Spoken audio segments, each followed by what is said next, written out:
You guys will find that you have passions, and having a passion is a gift. I think we all have passions, and you don't get to choose them, they pick you, but you have to be alert to them. You have to be looking for them. And when you find your passion, it's a fantastic gift for you because it gives you direction, it gives you purpose. You can have a job, or you can have a career, or you can have a calling. And the best thing is to have a calling. And if you find your passion, you'll have that, and all your work won't feel like work to you. Many kids and many grown-ups do figure out over time what their passions are. And sometimes we let I don't think it's that hard. I think what happens though sometimes is that we let our intellectual selves overrule those passions. And so that's what needs to be guarded against. My job, one of my jobs as the leader of Amazon, is to encourage people to be bold. And people love to focus on things that aren't yet working.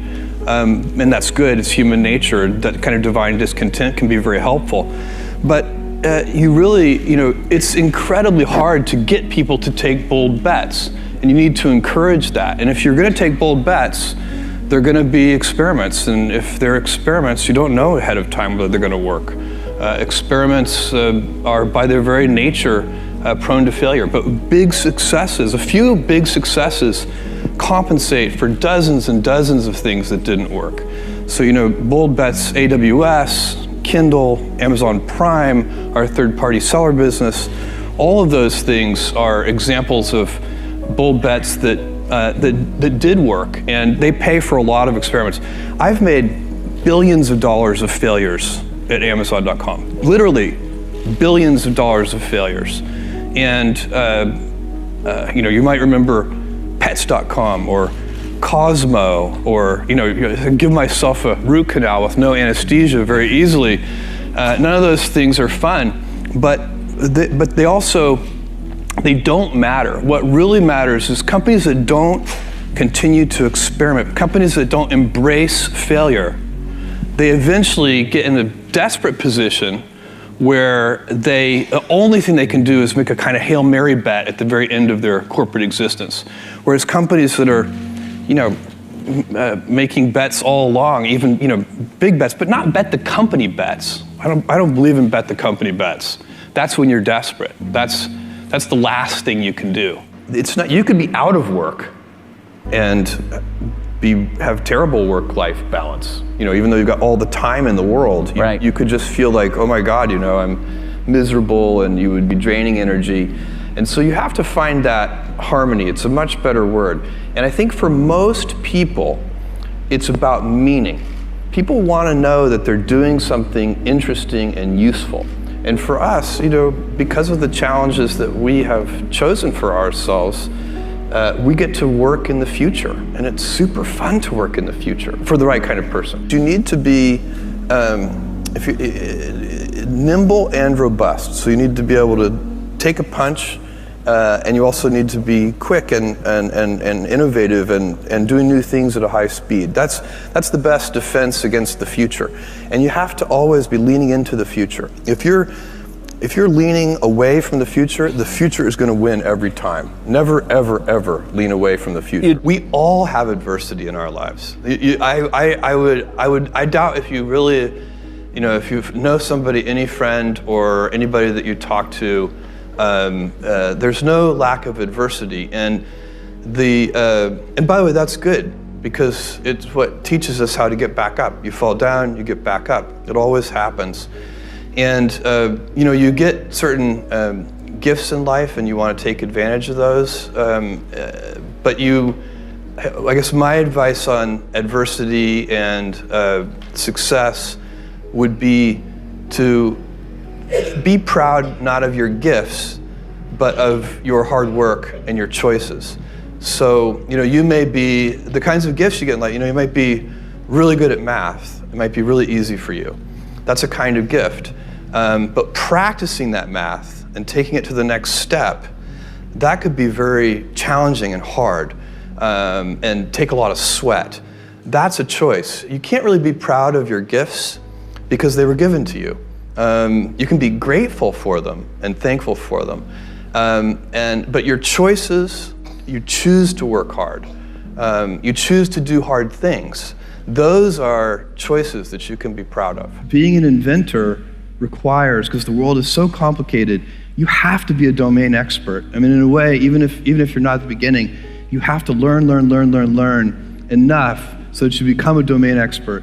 But the danger is once you become a domain expert, you can be trapped by that knowledge. And so inventors have this paradoxical ability to have that 10,000 hours of practice and be a real domain expert and have that beginner's mind. Have that look at it freshly, even though they know so much about the domain. And that's the key to inventing. You have to have both. And I think that is intentional. I think all of us have that inside of us, and we can all do it, but you have to be intentional about it. You have to say, yeah, I am going to become an expert, and I'm going to keep my beginner's mind. You can't skip steps. You have to put one foot in front of the other. Things take time. There are no shortcuts. And but you want to do those steps with passion and ferocity. It's easy to have ideas. It's very hard to turn an idea into a successful product. There are a lot of steps in between, and it takes persistence, relentlessness. So I always tell people who think they want to be entrepreneurs, you need a combination of stubborn relentlessness and flexibility. And you have to know when to be which. And basically you need to be stubborn on your vision, because otherwise it'll be too easy to give up. But you need to be very flexible on the details, because as you go along pursuing your vision, you'll find that some of your preconceptions were wrong, and you're going to need to be able to change those things. So I think taking an idea successfully all the way to the market and turning it into a real product that people care about and that really improves people's lives is a lot of hard work. Don't try to chase what is kind of the hot passion of the day. I think we actually saw this. I think you see it all over the place in many different contexts, but I think we saw it in the internet world quite a bit, where at the sort of peak of the sort of internet mania in say 1999, you found people who were very passionate about something. They kind of left that job and decided, I'm going to do something in the internet, because it's it was almost like the 1849 gold rush in a way. I mean, you find that people, if you go back and study the history of the 1849 gold rush, you find that at that time everybody who was within shouting distance of California was they might have been a doctor, but they quit being a doctor and they started panning for gold, and that almost never works. And even if it does work, according to some metric, financial success or whatever it might be, I suspect it leaves you ultimately unsatisfied. So you really need to be very clear with yourself.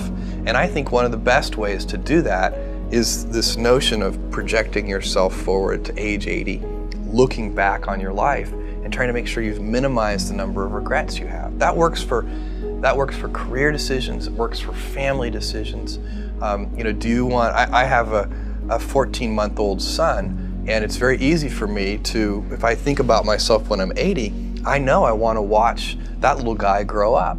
And so I don't want to be 80 and think, shoot, I missed that whole thing, and I don't have the kind of relationship with my son that I wished I had, and so on and so on. So if you think about that, so I guess another thing that I would recommend to people is that they always take a long-term point of view. And I think this is something about which there's a lot of controversy. There's a lot of people, and I'm just not one of them, believe that you should live for the now. I think what you do is you think about the great expanse of time ahead of you and try to make sure that you're planning for that in a way that's going to leave you ultimately satisfied.